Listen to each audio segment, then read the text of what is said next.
et bienvenue encore sur ma chaîne. Aujourd'hui, je suis encore accompagnée de Marion et nous allons passer un petit moment entre filles où nous allons échanger sur un thème qui va peut-être vous intéresser. Non, ce petit mot à 3 lettres qui parfois pèse tellement lourd, on se retrouve souvent à le dire, mais ça nous fait tellement mal, on ressent une pression quand on le dit. Alors j'aimerais bien comprendre pourquoi plusieurs personnes disent oui alors qu'en réalité, elles veulent dire non. Quel est ton avis par rapport à ce sujet, Marion?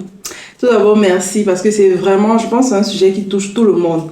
Tout le monde est affecté par ce fléau-là. Et je pense que parfois, on dit non, tout simplement parce qu'on veut éviter les problèmes, parce qu'on ne veut pas blesser la personne qui est en face de nous, ou parce qu'on se dit que bon, je dis non comme ça, je dis oui comme ça pour pouvoir sécuriser ma place, hein. On ne sait jamais, on ne connaît pas demain, c'est ce qu'on dit souvent. Quand on passe le temps à dire oui au lieu de dire non. Et toi, tu penses que quoi? Bon, moi, je pense généralement aussi que c'est parce qu'on veut éviter les conflits. Hein. Plusieurs personnes, parfois, elles se disent que si je me lève ici, je dis non, ça va créer peut-être une dispute ou quelque chose. Et après, elles fuient, elles ne veulent pas tout simplement donner leur nom et elles disent oui. Et il y a aussi parfois ce besoin de toujours plaire aux autres. Hein. Moi, j'ai déjà vu cela où on veut plaire à l'autre personne et puis on dit ah oui, on veut faire ci, je t'emmène, on fait ça. Oui, je suis d'accord, on peut le faire. Alors qu'en réalité, ça ne te fait pas plaisir. Mais tu veux juste te plaire. Ça te prend le temps et tout, les finances et tout, mais tu es toujours là en train de dire oui. Exactement. Oui. Alors, est-ce que toi, tu as déjà vécu des situations où il t'est arrivé de dire oui, alors qu'en réalité, tu voulais dire non?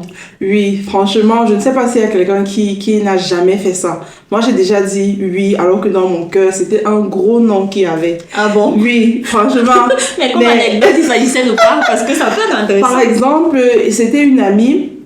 Elle m'avait appelé, elle m'a demandé de préparer, je sais pas, elle avait pas le temps en fait, elle voulait que je fasse un petit repas pour recevoir son petit ami qui venait à la maison. Et moi déjà de base, je n'aimais pas son petit ami là, mais comme c'était ma copine, il fallait que j'accepte, parce que je ne voulais pas les problèmes après, je voulais pas les problèmes en fait, et elle me dise que non, tu as refusé de m'aider et tout. Et j'ai dit oui, mais ce qui s'est passé en fait, après, j'ai tellement murmuré dans mon cœur. Quand je préparais, je découpais même la tomate, je disais que c'est même quoi que je suis en train de faire comme ça et tout. Donc, tu te rends compte qu'à la fin, c'est toi qui es mal à l'aise, en fait. Oui. Mais pendant que tu racontes, ça me vient justement à la cœur de te demander. Mais qu'est-ce qui fait en sorte que on se sent coupable parfois mais pourquoi on n'avait pas dit non, en fait? Qu'est-ce qui m'a même fait dire oui? D'où vient cette culpabilité-là que tu te dis que mais en fait... Oui, moi, la culpabilité, en fait, ça vient du fait que tu te dis que qu'est-ce que la personne va penser de moi? Franchement, la personne, ça a tellement fait pour moi. Souvent, même, tu vois ce que la personne est pour toi et tu te dis non. Ça, c'est vrai aussi. Si c'est à cause de celle-ci, moi, je ne peux pas dire non. Pourtant, c'est ton droit de dire non. C'est ton droit de dire que, comme tu vois actuellement, si je ne pourrais pas, peut-être une autre fois. Et c'est tout à ton honneur. Ça s'appelle assumer son choix, en fait. Oui, et c'est vraiment... C'est difficile, je vous dis, c'est difficile. Ok, mais tu penses alors que comment il faut faire dans la vraie vie en fait, quand on n'a pas envie de blesser les gens, on n'a pas envie de blesser l'autre qui est en face de nous, et puis comment selon toi on peut poser les limites tout en restant bienveillant envers la personne ou cordial? Oui. Moi, c'est une astuce c'est une amie à moi, petit clin d'œil à toi, qui m'a donné cette astuce-là et moi j'essaie de mettre ça en pratique. Quand quelqu'un vient me parler ou demander un service et tout, je ne réponds pas directement. Je dis, laisse-moi le temps de réfléchir, laisse-moi le temps de vivre mon emploi de temps et je te reviens parce que vraiment je suis chargée et tout. Là, ça te laisse le temps de réfléchir. Mais si tu es toujours sur le moment, tu dis oui ou non, tu vas te rendre compte qu'après, en rentrant peut-être à la maison, tu vas dire, j'aurais pu dire non, mais qu'est-ce qui m'a pris et tout. Donc, prends le recul. C'est un peu comme la Bible dit en fait, tourner sa langue cette fois dans la bouche avant de parler. Ça t'évite les problèmes en tout cas. Ah, c'est intéressant ce que tu dis. Mais alors, et comment est-ce qu'on fait alors dans le cas où par exemple tu as dit non et la personne revient encore, elle insiste encore, elle vient quand même te redemander la même chose? Comment tu réagis dans ce genre de moment-là en fait? Là au moins tu peux prendre en considération l'insistance de la personne. Ça veut dire que ce que la personne te demande de faire, c'est vraiment important.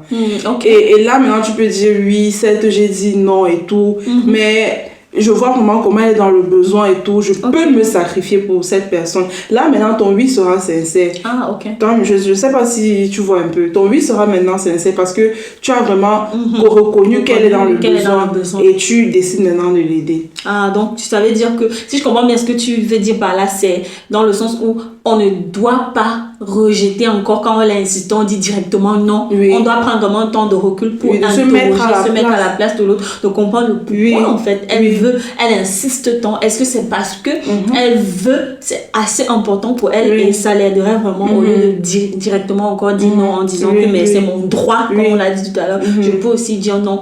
Et dans le cas là, si on se rend compte que la personne insiste et c'est quelque chose d'important dans ce cas-là, c'est bien de dire cette fois je dirais pas non, mais je dis oui. Je dis oui, vraiment parce que c'est toi. Vraiment parce que c'est toi. Et aussi, du côté de la personne qui demande le service, il faudrait aussi que la personne comprenne que ce n'est pas la personne à qui tu demandes le service n'est pas obligée de dire oui. C'est son droit. Elle peut dire oui comme elle peut dire non. Et tu te dois d'accepter sa décision. Parce qu'il y a aussi ce problème. Le problème vient aussi du sens où de l'autre côté, la personne ne veut pas comprendre ou ne se met pas à la place de la personne. Ah, je vois un peu. Oui. Mais finalement, qu'est-ce qui se passe alors quand on dit toujours oui? Toi, je pense que qu'est-ce qui se passe? Quelles sont les conséquences de dire toujours oui? C'est très grave. Les conséquences, franchement, c'est très grave. Quand tu es toujours quelqu'un qui dit oui, tout le monde va toujours venir vers toi. Et franchement, à un moment donné, tu seras comme si on est en train de t'utiliser, en fait. On va venir vers toi parce qu'on sait que tu vas toujours dire oui. Et ça montre que tu n'as pas de caractère, tu n'as pas de personnalité, en fait. Beaucoup se cachent derrière le fait pour dire que j'ai tellement un bon cœur, je ne peux pas dire non. Mais moi, je pense que c'est aussi un manque de personnalité, c'est un manque de caractère, en fait. C'est ne pas savoir assumer ses dires ou ses choix. Ok, mais c'est important d'aider. Du coup, j'aimerais savoir, vu que c'est important d'aider les gens, comment alors trouver le bon équilibre entre aider et se préserver dans le sens de dire non? Oui, c'est vraiment comment trouver l'équilibre parce que ce n'est pas tout qu'on dit non. Oui, comment trouver l'équilibre? Je pense que c'est vraiment avec le discernement. Vraiment, quand quelqu'un vient te poser sa situation là, il te dit que vraiment, comme tu vois là, par exemple, j'ai souvent des amis mamans et tout qui ont besoin d'aide avec leurs enfants et tout. Elles me contactent, est-ce que tu peux prendre l'enfant? Est-ce que tu peux faire ceci? Souvent, tu essaies juste de te mettre à la place de la maman en fait. Tu te dis que c'est ça. Ça peut être toi demain qui a un rendez-vous, ça peut être toi demain qui a un truc important au travail et tout, et tu as besoin d'aide. Certes, peut-être tu avais tes trucs à faire, tes petits trucs à faire, tu prends sur toi, tu te dis non, je vais quand même le faire, ça ne va pas me tuer, et puis c'est pour la bonne cause, quoi. Et franchement, c'est le discernement qui peut... C'est vraiment le discernement qui peut t'aider, quoi. Oui. Alors, on va parler alors vraiment de quand est-ce que ça devient dangereux, parfois, de dire tout le temps oui, alors qu'on pouvait dire non. Prenons cet exemple, par exemple, de quelqu'un qui est dans une situation financière assez compliquée, extrême. Il a des dettes, il est endetté, il a tellement de problèmes et il ne s'en sort pas. Mais il y a des gens qui viennent toujours le voir et qui lui demandent, par exemple, à chaque fois, est-ce que tu peux m'aider ici, ça, et se retrouve même parfois à prêter de l'argent pour aider ces personnes. Il se retrouve à s'endetter encore plus pour aider la personne. Et là, est-ce qu'on peut dire vraiment ça devient dangereux dans ce genre de cas? C'est vraiment, là, ça penche vraiment vers, c'est vraiment dangereux en fait. Ce n'est même plus dans le sens d'aider la personne, c'est tu es en train de te mettre en danger en fait. À cause, tu vas dire c'est mon bon cœur, mais ce n'est même plus, c'est juste, moi je dis que c'est la bêteté en fait. Je suis désolée. Non, le sens de... c'est être insensé, tu voulais. C'est être insensé, oui, si on veut dire dans le mot un peu formel et tout, c'est être insensé. Parce que tu ne peux pas prêter à quelqu'un, tu ne peux pas donner à quelqu'un quelque chose que tu n'as pas toi-même. Exactement. Et si tu t'en vas déjà creuser quelque part où ça ne t'appartient pas pour donner à la personne, ce n'est plus le bon cœur en fait, c'est juste être insensé. Donc tout tourne autour vraiment du discernement et tout. Il y a des gens qui ont vraiment l'élan de cœur, quand quelqu'un vient te raconter son histoire et tout, tu es tellement touché, tu es capable d'aller prendre même dans la pension des enfants. Tu es capable d'aller prendre même dans ton loyer pour dire non, je vais aider telle personne. Pourtant, tu demandes aussi à Dieu, Seigneur, donne-moi l'intelligence, je peux diriger la personne, je peux lui dire, attends le mois qui arrive et je peux faire un petit geste. Mais tu ne dois pas vraiment penser que c'est toi le sacrifié de ton entourage en fait. Oui. C'est vraiment avoir le discernement de quand est-ce que je dois agir et comment agir, quoi. Ça me rappelle cet exemple dans la Bible, je crois, il s'agissait de Pierre qui est passé, il a vu quelqu'un qui faisait le monde et qui lui a demandé, je crois, quelque chose, c'était de l'argent, je crois, et Pierre n'a pas donné de l'argent à cette personne. Il a clairement dit à la personne que je n'ai ni or ni argent, mais ce que j'ai, je te donne. il a choisi de prier pour cette personne. Donc, ça veut dire que parfois, ce qu'on te demande aussi, tu n'es pas forcément obligé de donner. Peut-être la personne a un autre besoin, tu peux aider d'une autre manière, en fait, que de toujours entrer dans ce gouffre financier et te mettre en danger, en fait. Il faut avoir un temps de recul où tu demandes le discernement de savoir comment aider la personne. Et toute aide que tu fais, si cette aide n'est pas accompagnée d'une paix du cœur, c'est dangereux. Parce que tu ne peux pas aider quelqu'un, après tu dis, oh, j'aide la personne comme ça, après je vais me retrouver dans les problèmes, je ne pourrais pas régler mes factures et tout ça. Si tu n'as pas la paix du cœur par rapport à ça, c'est déjà dangereux. Oui, mais je sais qu'une aide que tu fais, tu peux retirer par exemple 500 euros, 1000 euros, donner à quelqu'un comme ça là pour rien. Et tu as la paix du cœur par rapport à ça. Là, c'est là où tu peux dire que non, je le fais vraiment et mon cœur n'est pas lourd. Mais si chaque temps que tu poses un acte et ton cœur est lourd par rapport, il faut te poser les bonnes questions. Oui. D'accord. Alors, quel conseil pratique peux-tu donner à ceux qui nous regardent actuellement, mais qui ont du mal à dire non?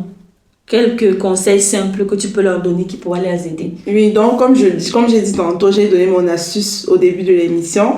Et franchement, tu n'es pas obligé de répondre sur le moment. Tu peux dire à la personne, je te reviens, ou laisse-moi le temps de regarder mon emploi de temps et tout.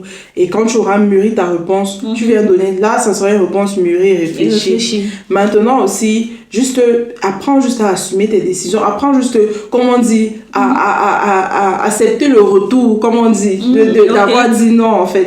C'est tout ça, tout simplement. Et comment alors dire non sans toutefois manifester une forme d'agressivité envers les gens, mais aussi sans toutefois se laisser marcher dessus, dans le sens où tu peux dire non sans être agressif, mais en même temps, c'est difficile, tu ne laisses pas qu'on t'écrase. Oui, c'est difficile parce qu'il y a des gens qui exagèrent. Il y a des gens qui il y a ce manque de respect là même quand ils viennent te demander un service et ils font, tu te sens tellement comme si tu es obligé de dire oui. Moi je pense qu'à ces gens là il faut leur répondre de manière intelligente mais poli en fait. Donc tu prends la peine de dire excuse-moi, je ne pourrais pas faire ça maintenant. Franchement, va voir une autre personne. Tu n'es pas obligé de dire tout le temps c'est toujours la même chose et tout, soulever des arguments qui n'ont pas de début ni de fin quoi. Ah, je comprends un peu. OK. Et quels sont pour toi par exemple, si on veut terminer le vif du sujet en fait pour finir, selon toi, qu'est-ce qu'on gagne quand on apprend à dire non aux gens sans qu'on nous culpabilise? Qu'est-ce qu'on gagne de cela? On gagne une confiance en soi. On gagne la confiance en soi, on gagne une certaine maturité, une certaine maîtrise de sa personne. Parce que si tu es capable de dire non, si tu es capable d'assumer tes choix et tout, franchement, tu vas gagner une bonne partie de ta vie en fait. Ça veut dire que dans ta vie, les gens ne pourront pas te marcher dessus. Dans ta vie, tu pourras prendre tes décisions et assumer le retour de ça comme il se doit en fait. Donc ça te permet juste de vraiment avoir confiance en toi quoi. Ok.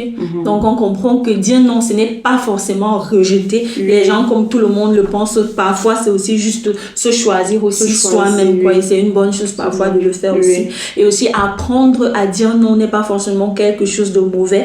On peut aussi comprendre qu'apprendre à dire oui à ce qui compte vraiment est plus important. Exactement. Tu vois, que de dire tout simplement oui tout le temps. Donc parfois quand on dit non, c'est une preuve qu'on a dit oui à ce qui est important et qui est plus valorisant ou plus important pour la personne.